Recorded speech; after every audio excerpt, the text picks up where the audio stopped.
Sinbad sæfari. Einu sinni í fyrndinni var maður sem kallaði var Sinbad sæfari.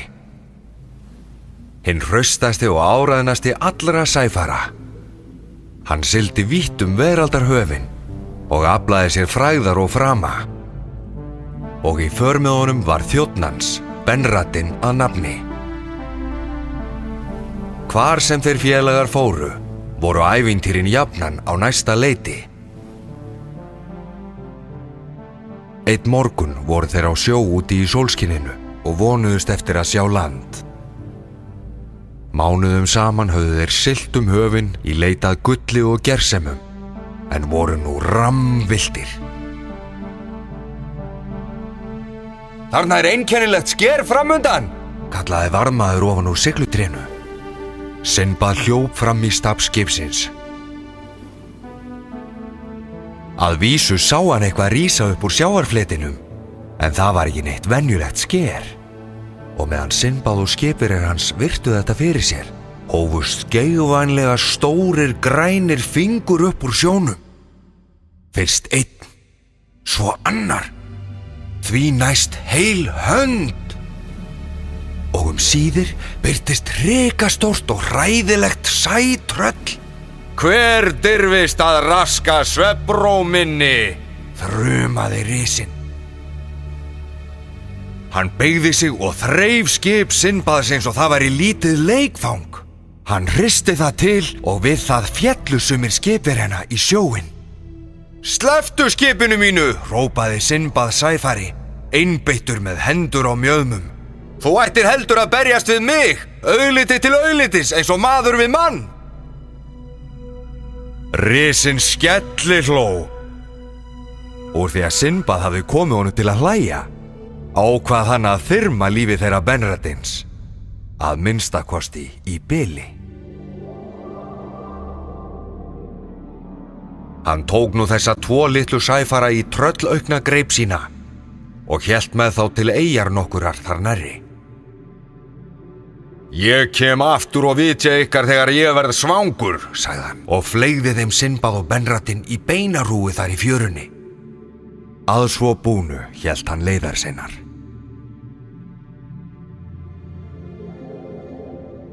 Benradinn skalf af hræðslu. Þessi bein hérna auðvitað leifar frá fyrri máltíðum hans. Hvað getum við gert? Verum hughraustir, svaraði Sinbad. Við skulum búa okkur til fleka og flýja héðan. Sæfararnir höfðu hraðan á. Á hverri stundu gat risinn tekið upp á að verða glorsoltinn. Þegar leið að kvöldi var flekinn fullgerður. Sinbad lét sig engu skipta í hvaða áttir stemdu. Nú reið á að komast sem lengst frá eynni. Þegar þeir voru komnir langt á haf út, gaf Sinbad sér tóm til að svipast nánar Þeir voru sloppnir úr klóm risans, en þar með var ekki víst að þeir varu hólpnir með öllu.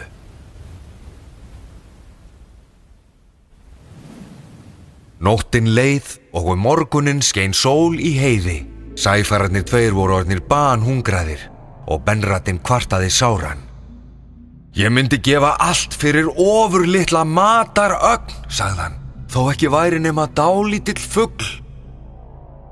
Í sama bili myrkvaðist loftið eins og ægilegan skugga hefði dregið fyrir sólu. Ég bað dálítinn fugl, æpti Benradinn dauðskelkaður, ekki ófreskju. Fugl á stærð við heljarstórt hús sveif yfir höfðum sæfarana. Fjaðrir hans voru rauðar og bláar að lit og höfuð hans var eins og risastórum erni. Dásamlegt, sagði fuglinn ferlegi.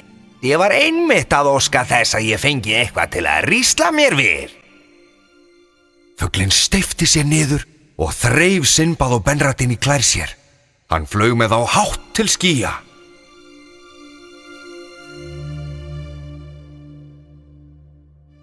En Sinbad lét engan bilbug á sér finna. Mér kemur ráð í hug, sagði hann við Benradinn. Farðu að eins og ég og þá okkur borgið. Hann teygði höndina lítið eitt upp og kitlaði fætur fuglsins. Fuglinn gat ekki varist hlátri. Hann hló og hló án afláts og loks missti hann stjórn á sér og sleppti takinu. Sinbad og Benradin voru frjálsir. Þeir féllu niður, beint, niður í blátt hafið. Það var hátt fall og þegar niður kom, gat Sinbad með naumindum bjargað þeim frá drukknun með sundfimi sinni og hreisti. Að stundu liðinni hrópaði Benradin: "Ég sé land!" Ekki bara á öðru. Þar gat að líta eyju í nokkrum fjarska. Sinbad og Benradin syntu þangað og hnigu örmagna niður í fjörunni.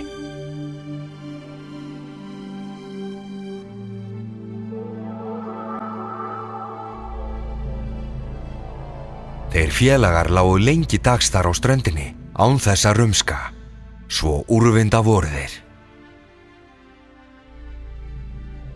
Þegar þeir rökknuðu loks úr rotinu, sáu þeir undarlega sjón. Öll eyjan glóði í óteljandi skærum ljósum. Hvað getur þetta verið, sagði Sinbad. Hann brá hendi fyrir augun svo að birtan blindaði hann ekki. Demantar, æpti Benradin. Ljósadýrðin stafaði frá milljónum demanta sem eyjan var alþakin af. Þeir voru stærri en Benradin hafði nokkru sinni gert sér í hugarlund. Þeir glóðu og skinu út allt, í sandinum, trjákrónunum, kjarrinu. Hvílík sóun!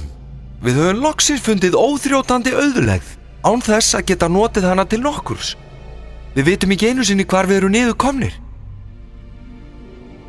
Það get ég sagt ykkur, þrumaði ugnvænleg röst að baki þeim. Þið eru staddir á eyju hins tvíhöfða dreka. Sinbad og Benradin snerust á hæli.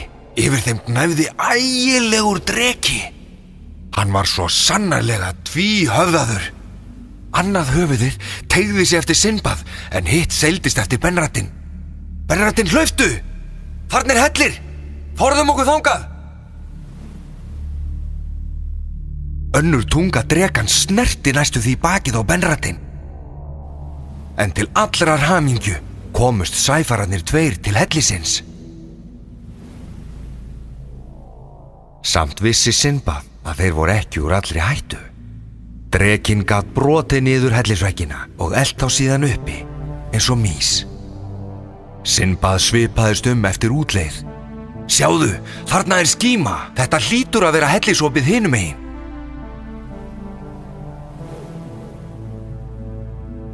Sæfararnir gengu á ljósið og þegar þeir voru komnir út, sáu þeir að hér hefði ekki mátt miklu muna.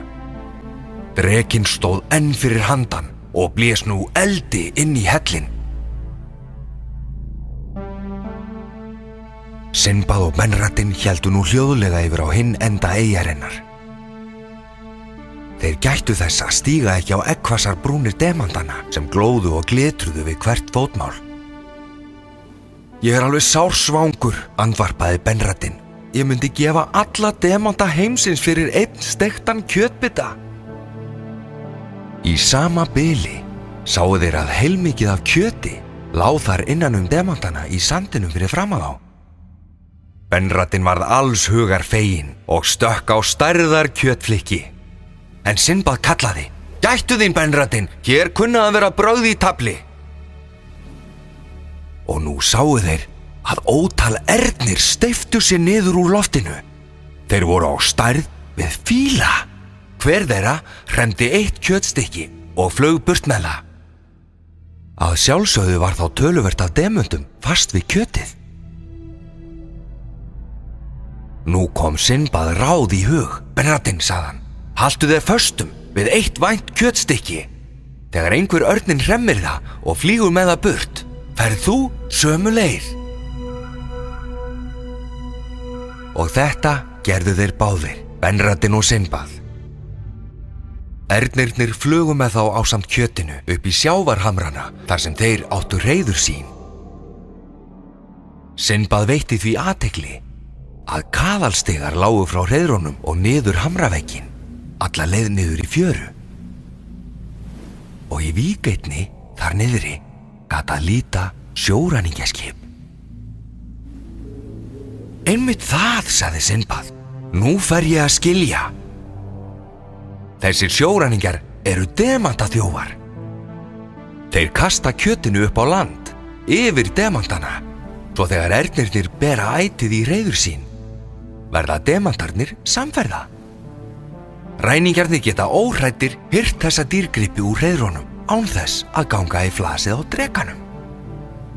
Það gott og blessað, sagði Benratin, en hvað nú til ráða? Við skulum troðfylla vasana af demöntum og hraða okkur burt hérðan áður en sjóræningjarnir koma, svaraði Sinbad. Sæfararnir tveir fylltu vasa sína í snatri og renndu sér niður einn kaðalstigann. Þegar niður kom, tókst þeim að fela sig í fjörugrjótinu og á meðan sjóræningjarnir voru niðursokknir við að safna demöntum upp í hreiðrunum, tókst þeim félögum að ná skipsbátnum þeirra. Síðan réru þeir sem ákafast á haf út.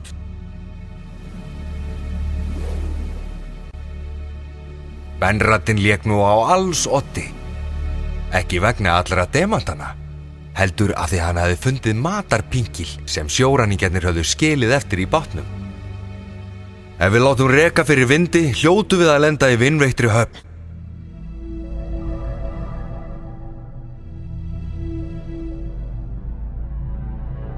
Þeir bárust fyrir bylgjum og stormi í 10 daga og voru þá orðnir uppiskroppa með mat og drykk. Benratin var farinn að örvænta. Á 11. degi var Sinbad sjálfur að þrotum kominn. En sá þá hvar kunnulegt hafnarminni opnaðist í nokkrum fjarska. Okkur borgið, Benratin!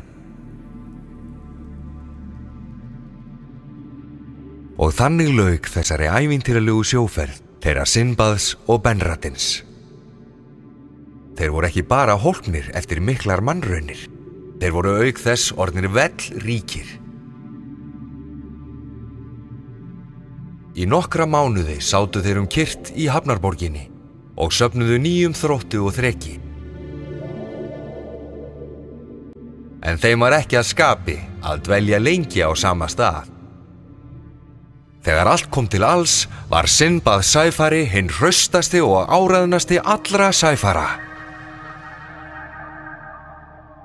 Og einn góðan veðurdag tóku þeir Sinbad og Benratin skip á leigu og héldu til hafs í leit að gulli og gersemum.